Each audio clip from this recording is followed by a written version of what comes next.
ستړي مشئ. زه شکیبا حبیب یم او ننني لوست ته ښه راغلی. تاسو به هم فرصت ولرئ چې په لوست کې برخه واخلئ. نن به دا زده کړو چې څنګه په مارکیټ کې په انګریزي ژبې د خوراکي توکو پوښتنه یا غوښتنه وکړو. لومړی راځئ د ځینو میوو او ترکاریو نومونه چې په پخوانیو درسونو کې مو زده کړي وو یو ځل بیا تکرار کړو. زه به دا نومونه تاسو ته په پښتو کې وایم خو د تاسو په یاد چې څنګه یې په انګریزي کې ووایئ. وارخطا کیږئ مه. وروسته یې په انګریزي کې هم واورئ چې وګورئ د تاسو ځواب سم و او که نه. کچالو یا کچالوان. Potatoes. پیازونه. Onions. رومیان. Tomatoes. نارنجونه یا نارنجان. Oranges. عالی. لومړی پوښتنه چې ښایي تاسو یې په یو مارکیټ یا هټۍ کې وکړئ دا به وي چې Do you have any یا یو څه لرئ؟ نو راځئ دې پوښتنې ته غوږ شو او تکرار یې کړو. تاسو به یې 2 ځله واورئ. Do you have any? Do you have any? اوس دې کسان ته غوږ شئ چې مارکیټ کې د خوړو پوښتنه کوي. پام وکړئ چې د کومو خوړو پوښتنه کوي. Hi, do you have any potatoes? Do you have any oranges? Do you have any onions? ښه. نو لومړی کس د کچالو پوښتنه کوي. دوهم د نارنجو او دریم د رومیانو. اوس نو د تاسو وار دی تاسو به څنګه پوښتنه کوئ چې هټیوال رومیان لري او که نه. راځئ چې چک یې کړو. Do you have any tomatoes? آفرین. په انګریزي کې کله چې موږ د یو څه غوښتنه کوو وایو چې Can I have؟ په دې معنا چې کولی شم ویې لرم یا لرلی شم. راځئ چې دا پوښتنه تمرین کړو. واورئ او تکرار یې کړئ.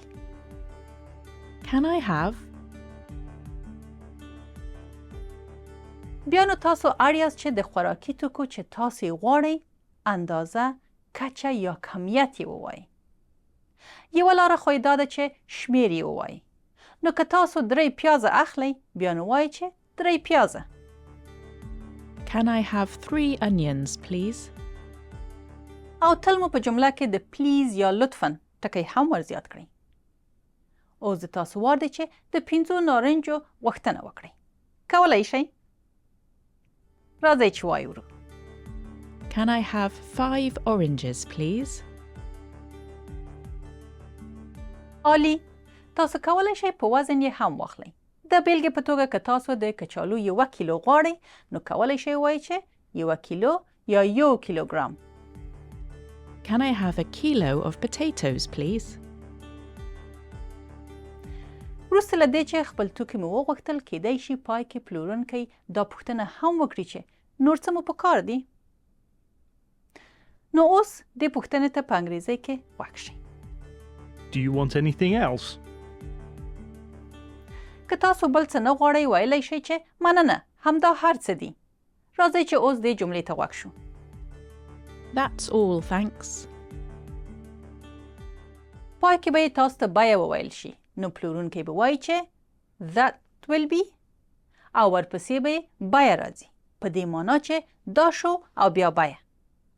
په بریتانیا کې پیر او پلور په پاوند یا پاوندز کیږي او پنس یا پنس. دې بیې ته غوږ شئ. دا خلک باید څومره پیسې ورکړي. That'll be £5. That'll be £2.20. نو لومړی کس باید 15 پاونډه ورکړي. دوهم کس باید 2 پاونډه او 20 پنسه ورکړي. راځئ چې دا ټولې خبرې په یو وار واورو. Hello, do you have any onions? Yes, we do. Can I have 5 onions, please? Do you want anything else? That's all, thanks. That'll be £2, please. او دا هم د دې لوست پای. ډېر ښه او تر بیا. Well done. See you soon.